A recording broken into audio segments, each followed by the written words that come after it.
하나님께서 아모스 선지자에게 5가지의 환상을 보여주는 단락이 7장에서 또 8장, 9장으로 이어지고 있습니다. 어제 본문에서 7장 앞부분에서 3개의 환상을 보여주셨죠. 메뚜기와 또 불과 다림줄 환상이었습니다. 그리고 8장에서 2개의 나머지 환상을 말씀해 주시는데 그 사이에 있는 오늘 본문에서 선지자 아모스와 제사장 아마샤의 대결을 기록하고 있습니다. 이 아모스와 아마샤의 공통점과 차이점을 우리가 주목해 볼 필요가 있습니다. 이 아마샤는 북이스라엘의 중심 도시인 베델의 제사장이었습니다.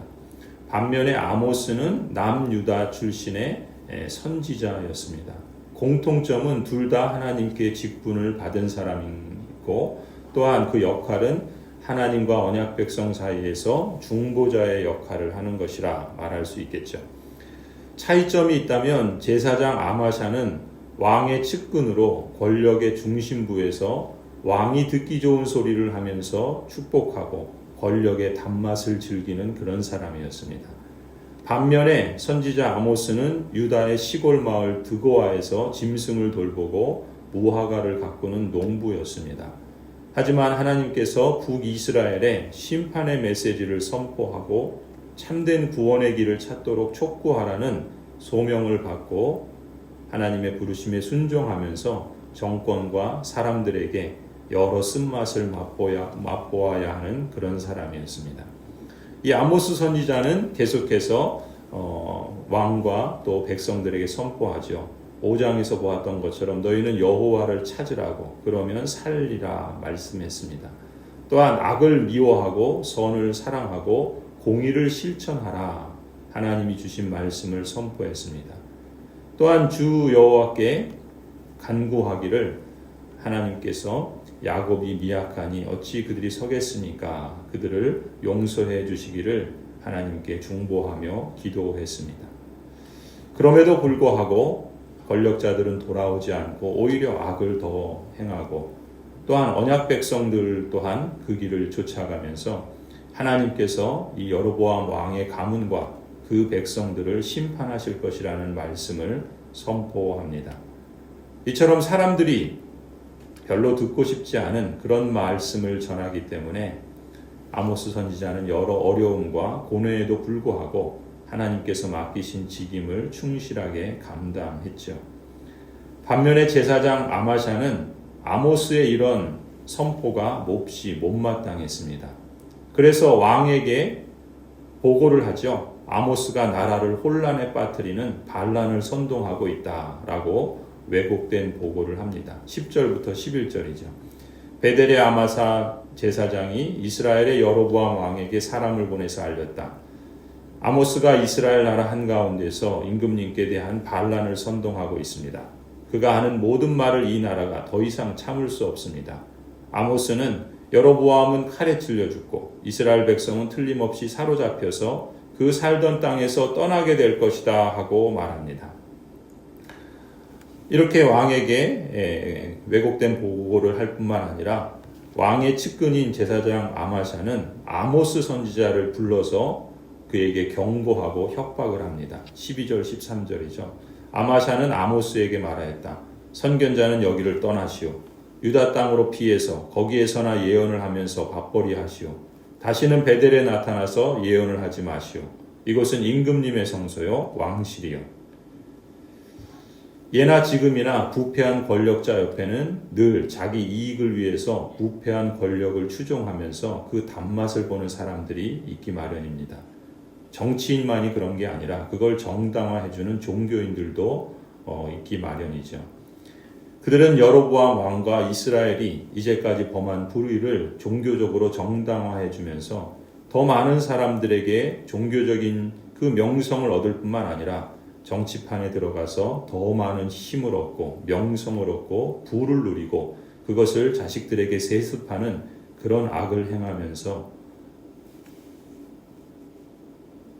살아가고 있는 것이죠. 그런데 아모스 선지자가 그 기반을 송두리째 흔들고 있으니 그들이 보기에 좋을 리가 없겠죠. 그야말로 그 사람은 반란을 선동하는 사람으로 보일 수밖에 없었던 것입니다. 하지만 아모스 선지자는 협박하는 아마샤 제사장의 말에 주눅들지 않죠. 오히려 당당하게 하나님의 말씀을 전달합니다. 14절부터 17절이죠.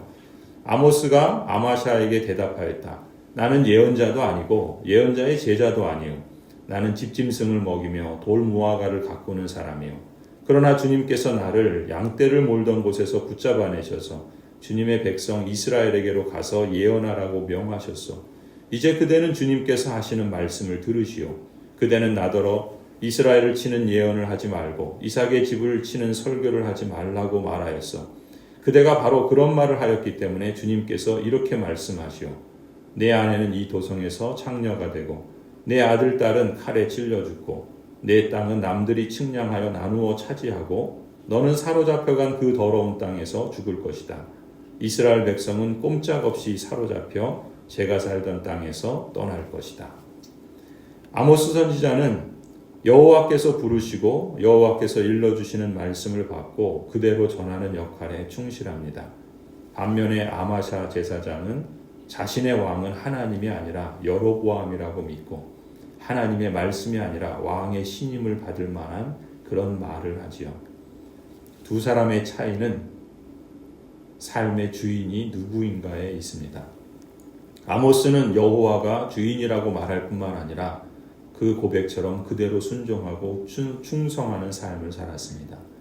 반면에 아마샤는 자신에게 힘과 부를 가져다주는 여로보암 왕을 주인으로 삼았고 표면적으로는 하나님을 위한다고 하지만 속내는 자신의 부와 권력을 지키고 유지하는 그런 삶을 살았던 것입니다. 그 인생에 대한 결과는 자명하죠. 아모스는 하나님을 영화롭게 하는 선지자로서 오늘도 우리에게까지 이 아모스서를 통해서 하나님의 뜻을 전달하는 충성된 일꾼으로 기억되고 있습니다. 반면에 왕에게 충성하고 자신의 부와 명성과 권력에 집착했던 종교 지도자 아마샤는 17절을 보면 자신뿐만 아니라 그의 아내는 창녀가 되고 그의 아들 딸들은 칼에 찔려 죽고 그가 이제까지 모았던 부동산이며 모든 재산들을 송두리째 잃고 그 더러운 땅에서 죽음을 맞이합니다. 게다가 그것을 함께 추종하고 따르고 죄악에 빠져있던 북이스라엘 백성들도 더 큰 권력인 아시리아 제국의 힘에 꼼짝없이 사로잡혀서 그들이 살던 땅에서 쫓겨나 망하게 됩니다. 하나님의 심판과 구원은 영원한 하나님 나라에서 완성되고 성취될 것입니다. 그러나 하나님의 심판과 구원은 이 땅에서도 부분적으로 이루어집니다. 악을 심판하시는 하나님, 또 선을 구원하시는 하나님. 물론 이 땅에서는 선한 자도 고난을 받게 되고 악한 자도 부유하게 잘 살 수 있습니다. 이 세상에서의 삶의 모습은 상대적이고 또 다양하게 나타나지만 그러나 절대적으로 하나님 나라에서는 하나님의 나라가 완성된 그 나라에서는 그런 법은 없지요. 우리는 오늘 본문을 통해서 하나님께서 이 역사를 어떻게 섭리하시는가를 주목해야 하고 역사를 통해서 불의와 또한 부정과 악을 반복하지 않아야 할 것입니다. 물론 역사 속에 사람들은 역사를 통해 아무것도 배우지 않는 그러한 어리석음을 재현하고 또 그래서 고통과 아픔을 초래하기도 하지요.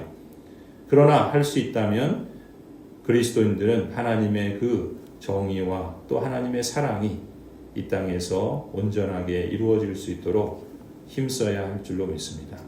성도 여러분, 가난한 가운데서 하나님의 자녀가 되는 것이 부유한 가운데서 사탄의 자녀가 되는 것보다 낫지 않겠습니까?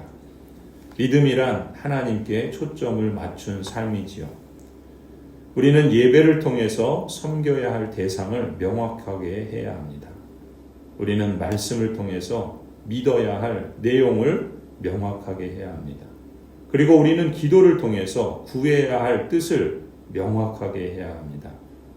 더 나아가 우리는 순종을 통해서 살아야 할 목적을 명확하게 해야 할 줄로 믿습니다.